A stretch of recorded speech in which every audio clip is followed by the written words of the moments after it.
Au sommaire de cette édition, dans le cadre de la coopération économique, la Côte d'Ivoire séduit les investisseurs européens en marge du Salon international de l'agriculture. Entrepreneurs et investisseurs explorent les opportunités qu'offre la Côte d'Ivoire, un pays en pleine croissance.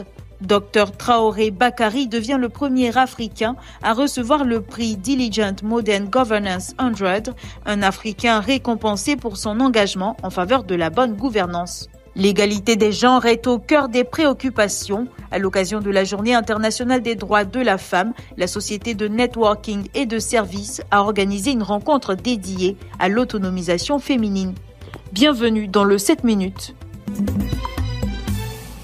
Renforcer les liens économiques entre la France et la Côte d'Ivoire, voici l'objectif d'une rencontre organisée à Paris par le réseau Business Initiative en marge du Salon international de l'agriculture. Une initiative qui a réuni des entrepreneurs et investisseurs français et ivoiriens pour explorer de nouvelles opportunités d'affaires. Une occasion de renforcer les relations commerciales et d'attirer de nouveaux investissements vers la Côte d'Ivoire. Mon intérêt, c'est avant tout de réunir des entreprises ivoiriennes avec des entreprises françaises pour essayer de passer des partenariats gagnant-gagnant.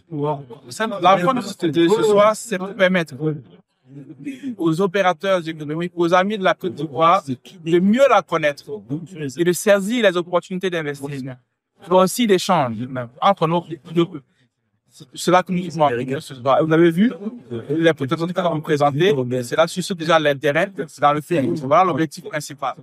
Un point de vue partagé par Manuel Alves, entrepreneur franco-portugais qui voit en la Côte d'Ivoire un véritable pôle d'attraction pour les investisseurs. J'ai une holding aujourd'hui financière qui est basée à Hong Kong et des filiales avec des succursales qui sont représentées dans les pays lusophones africains.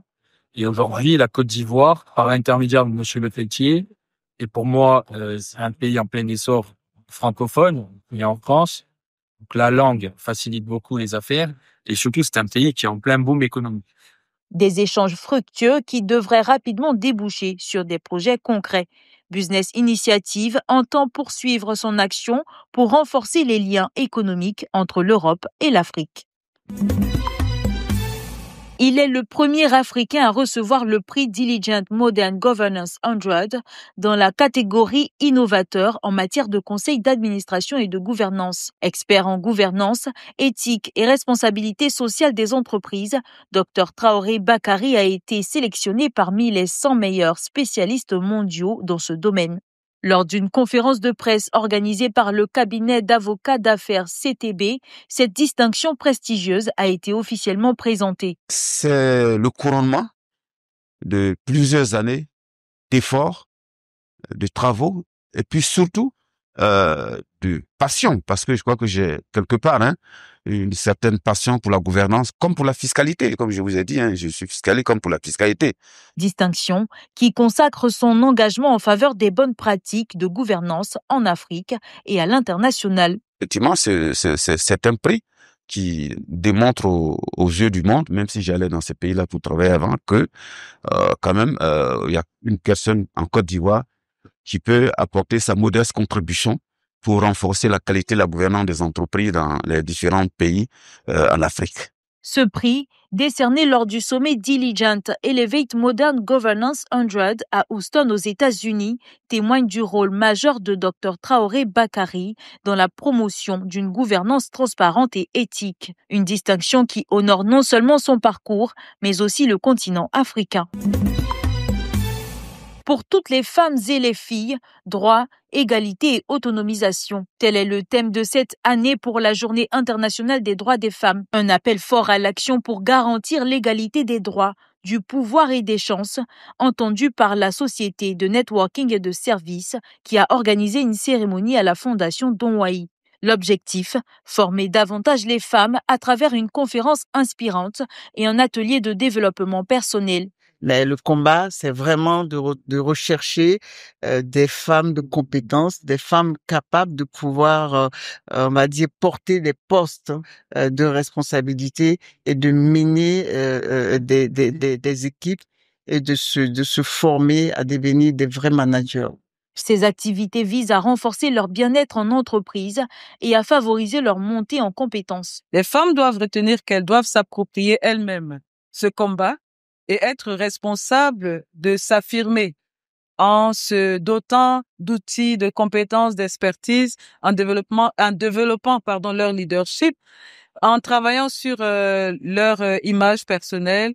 Il est important que nous puissions maintenant nous axer sur les stratégies pour l'avenir, comme l'énonce le thème, c'est-à-dire développer des activités, asseoir des stratégies qui pourront nous aider aujourd'hui à nous prendre en charge véritablement, que ce soit la femme rurale ou la femme urbaine. Un moment d'échange et de partage qui illustre l'engagement de la SNS en faveur de l'autonomisation des femmes et de la promotion de l'égalité des genres.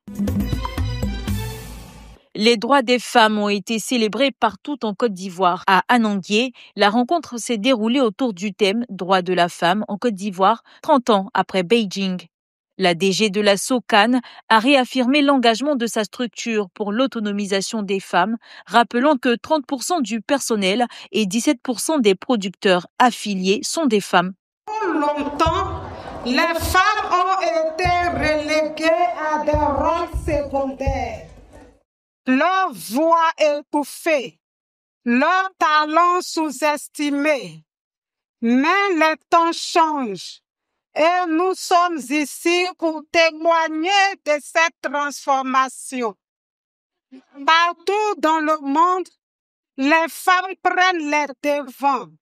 La présidente du comité d'organisation a insisté sur l'importance du rôle des femmes dans la construction de la paix, notamment en période préélectorale. Nous voudrions saisir l'occasion pour interpeller les hommes, nos maris, nos frères, à militer en faveur de la paix, à poser des actes de paix, à enrober toutes leurs actions politiques de la Rome de la paix et nous éviter le spectre de la désolation des élections présidentielles de 2010.